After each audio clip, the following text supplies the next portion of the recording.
It's time for Respect the Process, a short chat about commercial filmmaking. Here's your host, director Jordan Brady. Welcome, filmmakers, advertising creatives, anyone with an interest in the process of making commercials and stories for brands. Commercials. We are celebrating Jake Brady's birthday today. It's March 18th, 2026. I have loved Jake Brady since 1994. We could not do the show without you, Jake. And listeners, he listens to every word.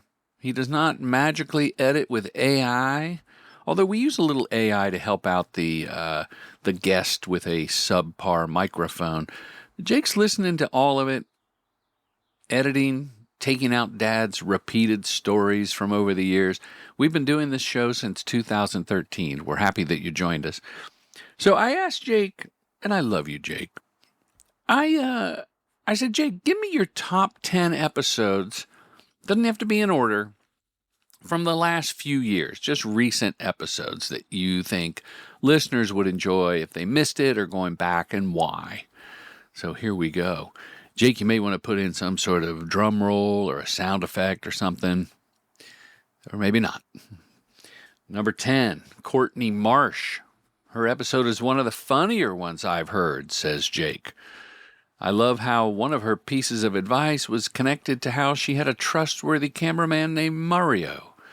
She encourages people to have their version of such a film commercial crew-based relationship, and I liked her journey from camera woman to director.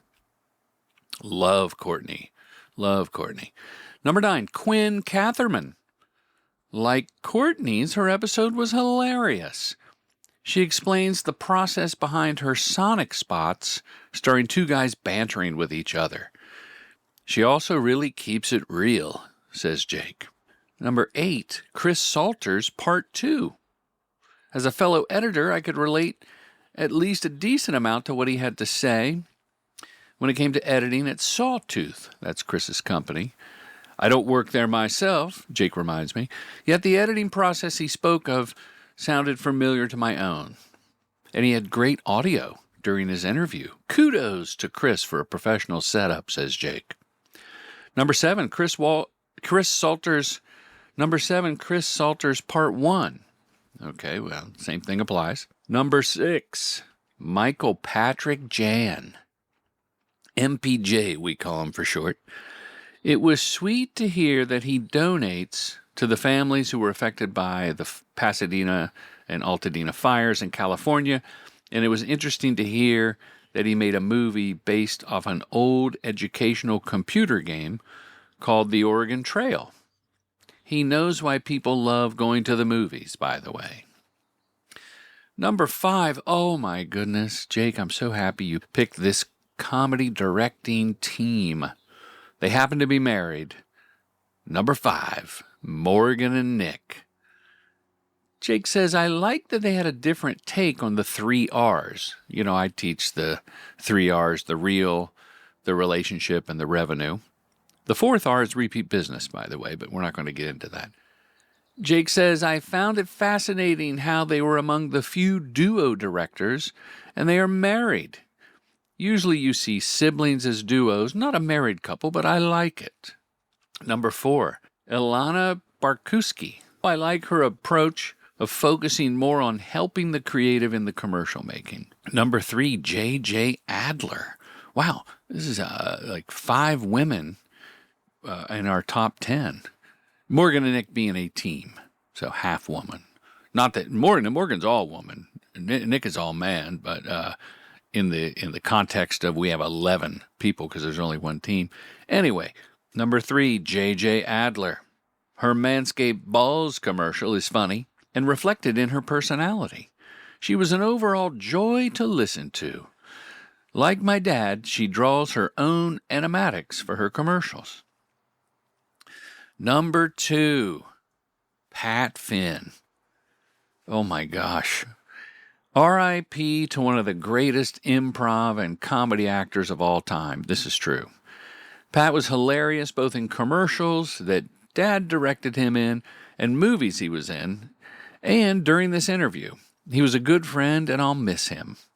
Yeah, I'll just add to that, Jake, that Pat was so encouraging listeners when Jake was doing improv at the Improv Olympic, which was Pat's home club here in L.A. He's from Second City in Chicago, but out in L.A. he did a very popular, like a 30-year-long improv show.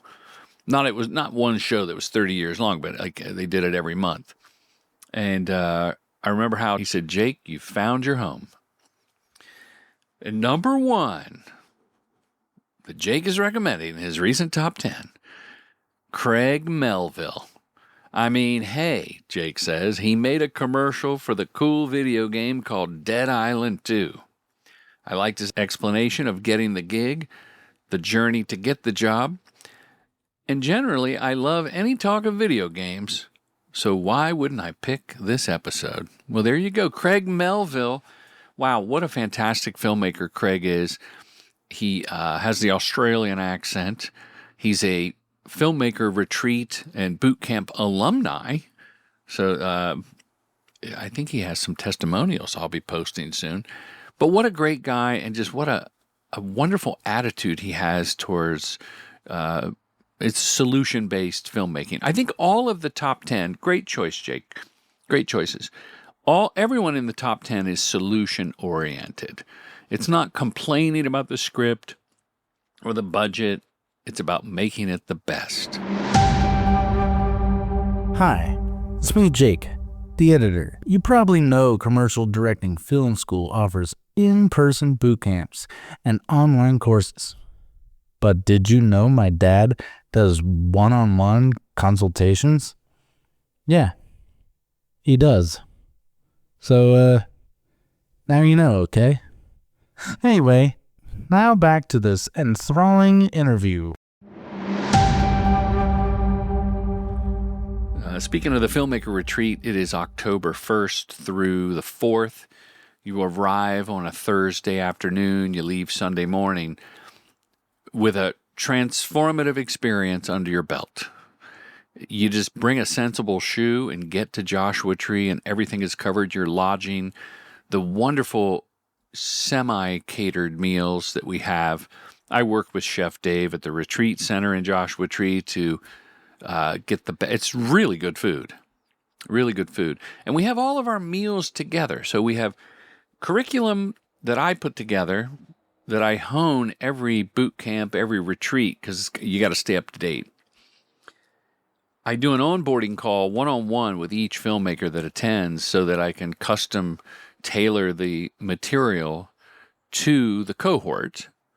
We go into Joshua Tree on a party bus on Saturday. Saturday night's the faux fire pit. The fire marshal has never allowed us in the past 4 years to have an actual fire, so I bring a faux fire, and it provides the same communal experience. And what's great? Like last year's cohort, we have a text chain, a group chat, and people are helping each other, hooking people up with craftspeople and agencies and getting comments on cuts and things. There's a Google Doc from a year or two before. Everyone said, Jordan, why don't you do a Facebook group? Because I don't have the bandwidth and I'm barely on Facebook. My point is that people in the cohort stay in touch, make stuff together, like Dave and Johnny shooting commercials together, Johnny and Machek shooting stuff together. It's a community that hopefully will last a lunchtime. No, longer than a lunchtime. It'll last a lifetime. Okay, that's it. That's Jake's Top 10. Thank you, Jake. Happy birthday. Love you, man. Listeners, thank you. I will put links to the episode. No, I won't. You know what you do? You Google their name. Their name is going to show up in the transcript. I'll put it in the show notes. And you just Google their name and respect the process. Like if you put Quinn Katherman and Jordan Brady, the episode's going to show up, and then you can go to iTunes or Spotify or my website. Okay, hope all's well. DM me if you have any questions about the Filmmaker Retreat. Yes, there will be Magic Mind supplied for everyone for all the days. Okay, talk to you later, everybody. Commercial Directing Film School's mission is to help filmmakers direct commercials professionally. With online courses and in-person boot camps, we demystify the process to get you to the next level, all taught by your accessible mentor, filmmaker Jordan Brady.